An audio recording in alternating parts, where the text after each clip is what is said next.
Hello and welcome to World Talks on TVP World. I'm your host, Benjamin Lee, and please join me and my guests on this next interview.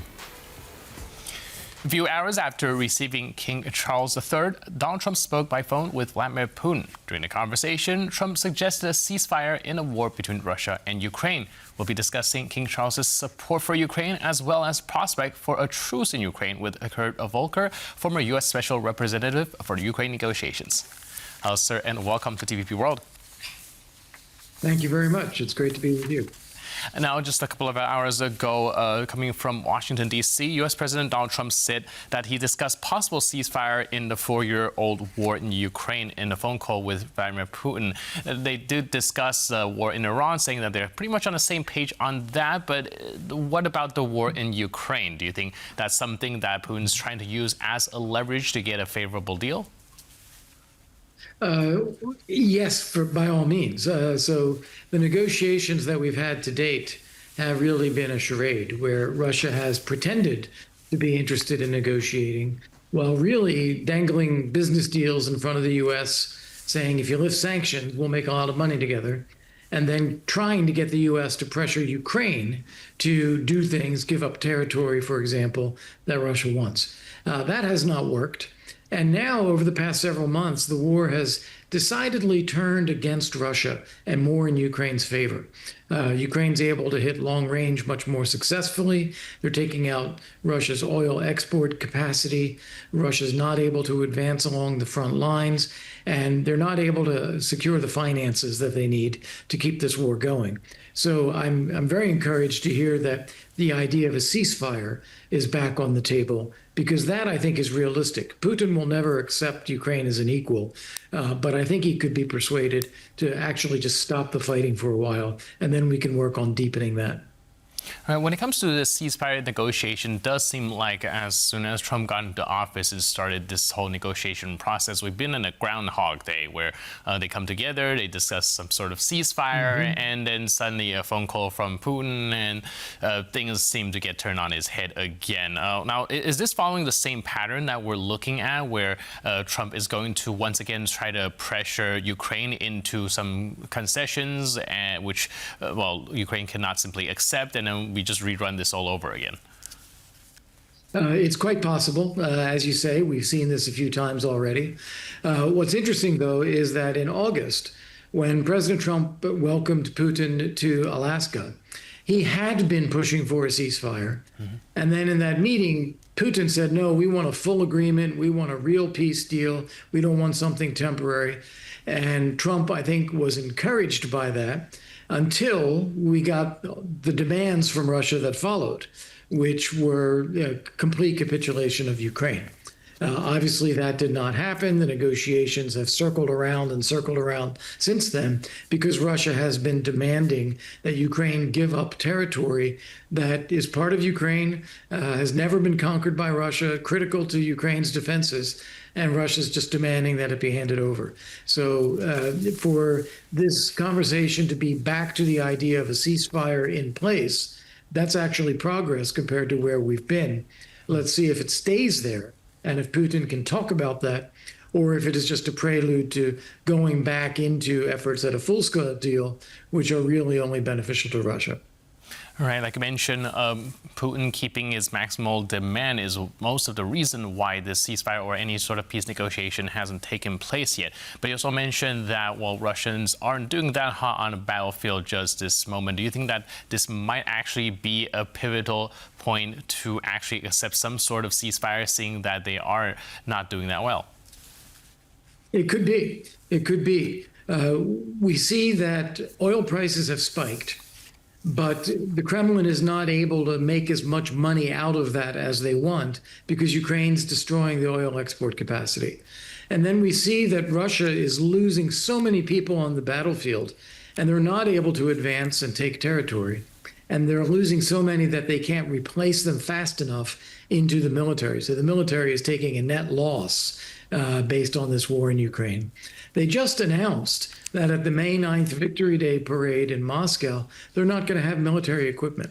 This is the first time in as long as anyone can remember that there would not be a massive show of military equipment on the May 9th parade.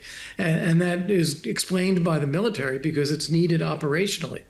If they need all their equipment operationally, that is also telling you how stretched they are. So that, I think, is another indicator that maybe this time they will be ready for a ceasefire. All right, we'll have to see how that develops. But in the meantime, I also want to go to King Charles III's speech in the United States and Washington, especially when it comes to the topic of Ukraine. It seems to be quite well received across the aisle, be it Republicans or Democrats. Do you think that this visit, this speech, is mostly just symbolic political messaging, or do you think this might actually translate into any sort of concrete change? I don't think it's going to translate into anything concrete before the midterm elections.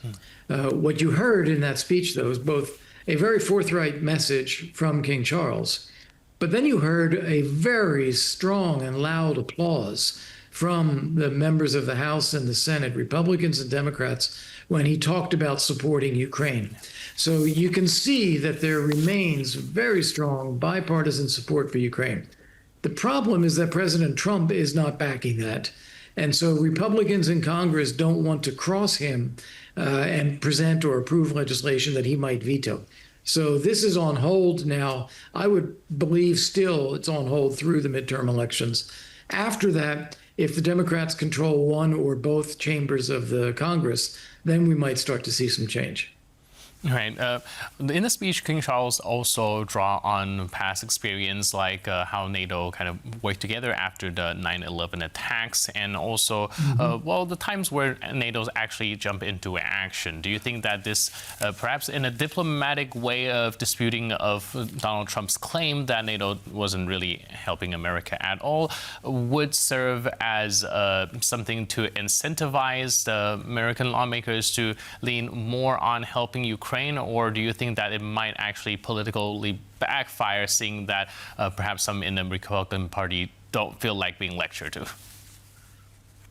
Actually, I think it was very good for him to deliver those messages because they are warmly supported by the American public and in both chambers of Congress, Republicans and Democrats alike.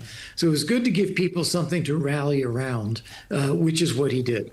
I don't think it's going to change President Trump's behavior. President Trump likes using NATO as kind of a whipping boy when there's something that frustrates him, like the standoff with Iran right now. He'll turn to NATO and blame NATO for that. So I don't think that behavior is going to change, but it does illustrate what widespread support there is for NATO in the United States. And President Trump, as you know, he talked about trying to seize Greenland. That was not supported by the American public or the Congress. Eventually, he backed down from that. Similar thing would happen on NATO. If he were to seriously try to pull the U.S. out of NATO, there would be substantial public and congressional resistance. All right, speaking of Iran and situation in the Middle East, we recently learned that the UAE be backing out of OPEC, which is probably going to affect the oil prices given their production. Do you think that this might throw a different dynamic into the war in Ukraine, seeing that Russia still needs the oil prices to be high? Well, it does, because the UAE had been frustrated for a long time, feeling that its quotas were not large enough, and therefore it was not earning as much out of the OPEC arrangement as they should have. By doing this, they can actually increase production and earn more money, which is important to them. I think they also see that Russia has been helping Iran, and they want to see that Russia doesn't profit from this as much. So like the United States and Israel, they want to see Russia and Iran weakened, and they want to see oil prices drop. This is significant, and I think we still have a ways to go before we see how this war against Iran ends. But clearly President Trump wants to end it. I would guess it's going to be a few more weeks or a month, but I think we will end up there. And I think at the end of that, you're going to see a closer alignment between the United States, Israel, and the UAE than we have seen for a very long time. All right, so looking down that timeline, after this war in the Middle East blows over, do you think that the dynamics between Russia, Ukraine, and the United States would shift in any way, shape, or form? Yeah, I think we've already passed a point where they have shifted. As I mentioned, the negotiations were never going anywhere. Russia was not taking them seriously. Ukraine was taking part in them, knowing that it's not serious, but not wanting to be blamed for any kind of failure. So that's been the nature of the negotiation. What's happened now is the U.S. is not supporting Ukraine. Ukraine is largely adjusted to that and is able to avoid losing the war and eventually put increasing pressure on Russia without the United States. And this means that it'll be more likely bilateral Ukrainian-Russian contacts that result in a meaningful ceasefire rather than a formal negotiation going forward. And going back to NATO, you just mentioned, I wanted to ask whether, well, there's a lot of talks about NATO cohesion, and I don't really think Trump has the power to just walk away given Congress, but is there a risk where it starts pulling back some resources and kind of as a secondary effect can weaken Ukraine's position as well as NATO's position against Russia? Yeah, that's the most realistic risk that's out there. I think trying to pull out of NATO will actually engender resistance in the United States, and it won't be effective. But instead, within his executive powers, if he decides to pull forces back from Europe, if he decides not to pay our share of the common budgets in NATO, if he decides to move forces out of some NATO countries and move them into another, if he calls into question Article 5, those are all things that are possible and that he could do. And that would have a weakening effect, a dramatic effect on NATO. I think European allies are already starting to build that into their calculations and looking at how they can compensate for a U.S. that pulls back and also try to avoid that becoming a permanent situation. It may be what President Trump does. It doesn't have to be what the United States does for a long time. All right, we are living in volatile times indeed. We'll have to see how this develops. But in the meantime, thank you so much for your input and insight. Really appreciate it. And thanks for being with us on TVP World. It's been a pleasure. Thank you. Cheers. And thank you for tuning into this edition of World Talks. But for more news, update, and commentary, please stay tuned to TVP World.